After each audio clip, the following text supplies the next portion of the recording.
Duchess Rasmus Coden, aka Ryan Tomlinson, signing on for the evening. A little synopsis of what I did on Facebook. Catch me at Facebook at Mohamedina Paraid and RasmusCoden.com. And so my little meditation today goes like this. There is victory where men least expect it, and justice where they come to rest. God amends.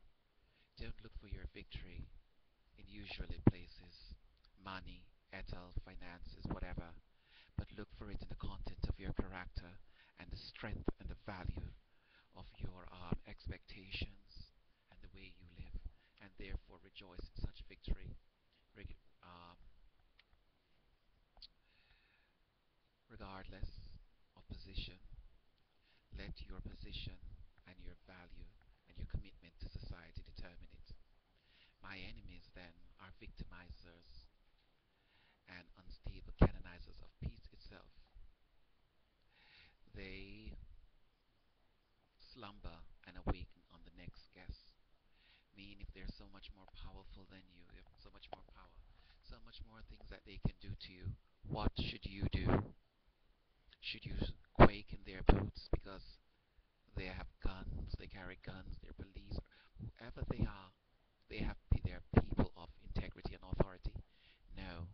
If such was their power, then you would have not mattered that much. That means they're unstable in who they are and ineffectual in their positions.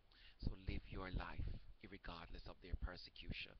Their persecution is the death of them. It's the death of their service um, as human beings to legitimate building and unity of society and to the truth that involves in such a thing. My last testament, or my came, the burden of faith is heaviest alone where comfort is dry and charities are few and cumbersome. But love alone capitalizes if it dwells inside, alone shadows and strengthen again. That mean, my dearest, if you had love inside, et al. Your mother, father, sister, brother, any institution did something to you, though you may be abandoned, my dearest, guess what? You do not dwell in the shadow of their disadvantage and their adversity. Instead, because the love that you gave, you fostered, you developed, the person you came to be manifested itself. If it manifests itself in your adversity, then you have triumphed alone in the shadow and therefore strengthen again. And therefore build bigger bridges, better people, love and love again. Such is my life, and I do not look forward to it. I always said this aspect when I went through this trauma in the army. My mother, whom I love so much, and who never gave me the benefit of that love, but I took it for what it was, the final dagger when she stabbed me in the back. Lack of support, the lack of love, and the lack of understanding. So forth is the rest of my family. Ethel, and so what if I'm a homosexual? And so what? Who am? Should that make a difference? No.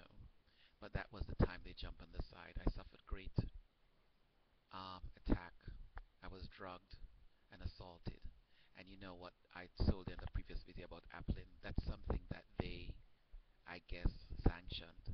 So I said, as much as I washed my hand clean of her, she can sleep with the commander-in-chief if she wish, because then that must be her support and her justice. And birth of me is nothing, but the rebirth of me is better and bigger, and therefore I am smaller than the crowd and greater than the room and the trauma I suffered at the supervisors of the commander-in-chief. It could not be my life anymore because they are disagreeable and disgusting to the way I am and the way I live and the way I want to be.